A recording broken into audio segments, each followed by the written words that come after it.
咁超市嗰度嘅雞髀菇咧，價格都其實比較平嘅，但係好多人咧都可能唔知道，喺30幾年前啊，雞髀菇咧仲係屬於比較高檔嘅食用菌。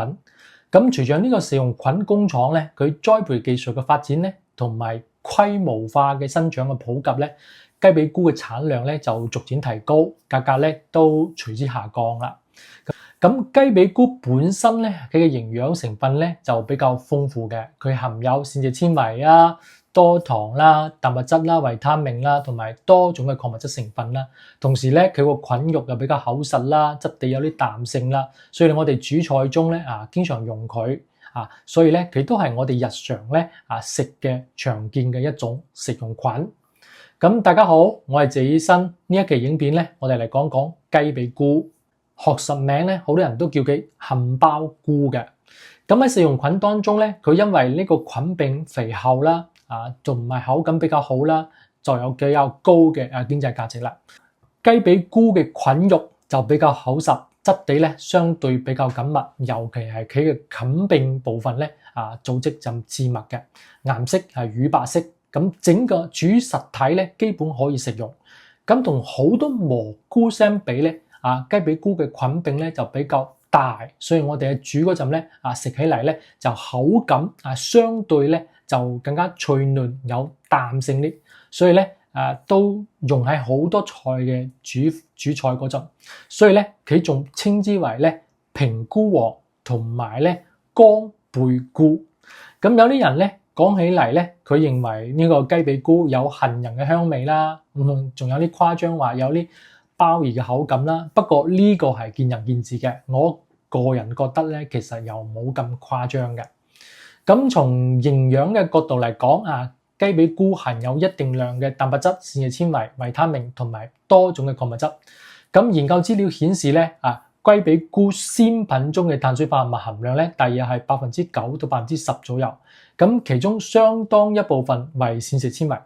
咁總嘅膳食纖維含量咧大約係鮮重嘅4%到5%。咁喺呢啲膳食纖維當中咧，不溶性嘅膳食纖維佔咗大部分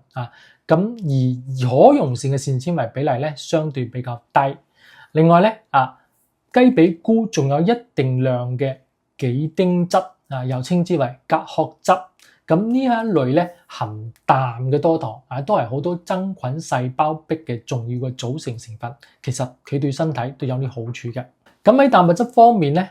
雞髀菇樣品中嘅蛋白質含量咧，一般嚟講係1.8%到2.6%。咁呢個咧從多數嘅食用菌水平咧係比較接近嘅。雞髀菇嘅氨基酸組成又比較豐富啦，咁其中天冬氨酸啦、谷氨酸啦、精氨酸啲含量都比較高。咁谷氨酸等呢啲氨基酸咧，仲會同食物嘅鮮味其實係有關嘅。所以咧，我哋平時食嗰啲食用菌嗰陣咧，我哋煮嗰陣咧，點解佢有比較好嘅口感咧？其實仲同佢嘅氨基酸有關。咁雞髀菇咧，仲有多種嘅維他命同埋礦物質，例如維他命 B 維他命 C 同埋一定量維他命 D 前體。咁礦物質方面咧，同埋呢個鎘鎂呢啲元素都相對比較高。同時咧，雞髀菇脂肪含量又比較低。一般嚟講咧，佢唔足鮮重嘅1%嘅啫。咁水分咧含量就相對比較高，一般係喺86%到92%之間。咁呢個都係食用菌比較普遍嘅一個特點。咁喺活性成分方面咧，食用菌咧常見嘅一種物質係多糖。咁食用菌多糖咧，一般嚟講咧係由多個多糖咧經過糖金鍵連接形成㗎。咁佢只要存在於菌絲體同埋子實體當中。咁呢幾年嘅研究就發現咧，一啲食用菌多糖咧研究當中咧表現出呢個抗氧化、免疫調節呢啲生物嘅活性啦。咁雞髀菇咧都有一定量嘅呢啲多糖嘅物質，相關嘅研究都係顯示呢啲成分可以有一定嘅生物活性，例如喺體外同埋動物實驗當中咧表現出抗氧化、免疫調節啲作用。不過需要注意就係咧，呢啲研究咧多數屬於基礎研究同埋實驗研究，呢個結果咧係唔直接等同於臨床治療效果嘅。咁除咗多糖之外咧，雞髀菇仲含有多種嘅小分子嘅植物化學成分啦，同埋呢個活性蛋白啦，同埋肽類物質啦。咁一啲研究表明咧，呢啲成分咧喺實驗條件之下咧，就有呢個抗氧化啦、調節免疫嘅呢啲生物學嘅作用。但總體嚟講，雞髀菇首先係一個營養比較好嘅食用菌，咁佢嘅健康價值主要體現喺提供膳食纖維啊、優質嘅植物蛋白啦，同埋多種嘅營養素上面。而關於佢個記體功能作用咧，係仍然需要更多嘅研究進一步驗證嘅。咁有啲朋友問謝醫生啊，乜嘢係食用菌咧？咁從生物學角度嚟講，食用菌咧就係指嗰啲可以俾我哋人類食用嘅大型嘅真菌。咁所謂嘅大型真菌咧，一般係指可以形成我哋用眼可以見到嘅一個子實體嘅真菌嘅類群。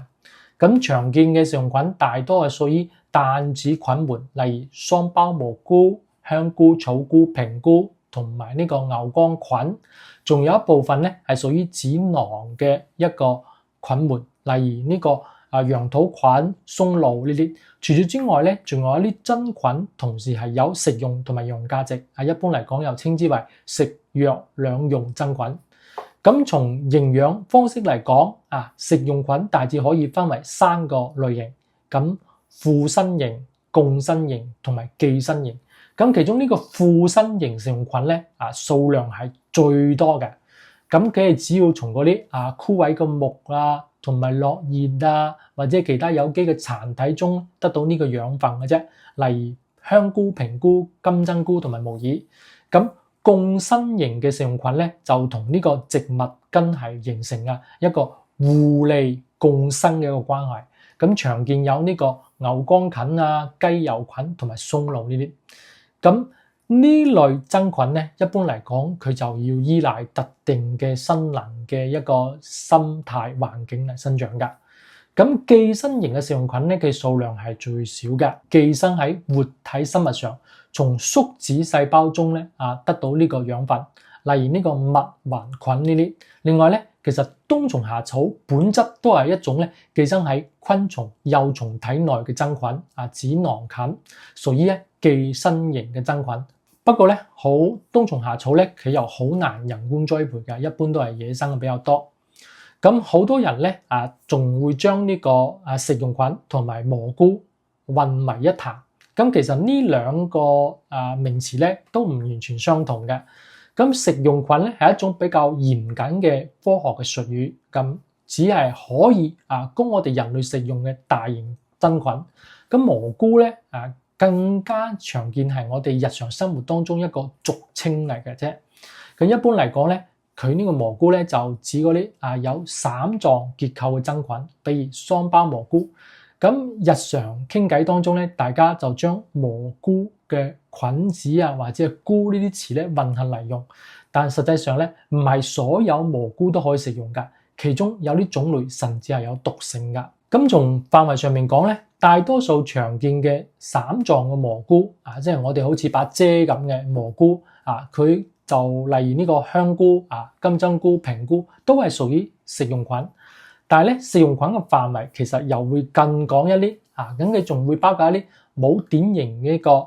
散蓋結構嘅真菌即係唔好似把遮咁嘅例如呢個膠質菌類啦例如木耳啦、銀耳啦，仲有一啲形態特殊嘅種類啦，例如牛肝菌啦、羊肚菌同埋松露呢啲。另外咧，大家要知道食用菌喺生物學分類上係屬於真菌界嘅，佢係唔屬於植物，又唔屬於動物嘅。不過咧，喺食品營養學同埋呢個膳食分類當中咧，人咧就好經常將嗰個食用菌歸為蔬菜類嘅食物進行統計同埋呢個飲食指導嘅啫。就因為咁樣，我哋喺日常飲食當中咧，蘑菇類呢個食物咧就經常視為呢個蔬菜嘅一部分啦。咁有啲朋友問懷孕可唔可以食雞髀菇咧？咁懷孕係可以食雞髀菇嘅，雞髀菇係屬於真菌類食物啦嘛，營養豐富，肉質肥厚，又美味，又含有我哋多種嘅人體必需嘅氨基酸，仲富含多糖呢啲有益嘅成分，有助於促進我哋嘅食慾補充營養對維持我哋正常嘅血脂膽固醇水平同免疫功能都有一定嘅益處。只要係對雞髀菇唔過敏，所以懷孕期間咧正常食用係安全嘅。另外咧懷孕之後咧就建議食嘢嗰陣咧唔好淨係食素或者淨係食肉，我哋要分素合理搭配唔好偏食挑食，盡量咧避免生冷寒涼或者辛辣刺激嘅嘢，多食咧富含維他命 C 嘅新鮮嘅蔬菜同埋水果，咁有利於咧我哋咁全面咁攝入呢啲維他命微量元素同埋各類嘅營養素，都可以促進呢個胎兒嘅健康發育嘅。咁多謝大家。